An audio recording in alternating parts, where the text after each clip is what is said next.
Interference with the shareholder franchise refers to actions or practices that impede or restrict the rights and abilities of shareholders to exercise their voting rights and influence the decisions of a company. Stroud v. Grace explains how Delaware courts strike a balance between the shareholder franchise and board discretion. Milliken Enterprises was an extremely successful privately held corporation. Most of Milliken's shareholders were direct descendants of the company's founder.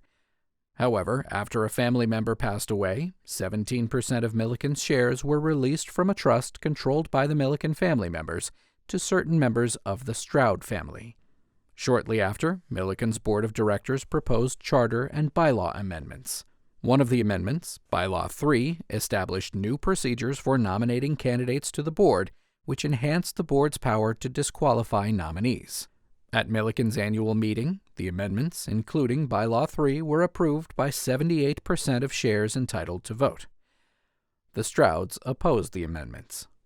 The Strouds filed suit against Milliken and its board, challenging the validity of the amendments and alleging that the board breached its fiduciary duties by recommending the amendments. The trial court granted summary judgment in favor of Milliken on all claims except for Stroud's attack on Bylaw 3. The court assessed Stroud's challenge to the validity of the amendments under the compelling justification standard and found that Bylaw 3 was unreasonable because it potentially prevented shareholders from nominating board candidates. Milliken appealed to the Delaware Supreme Court.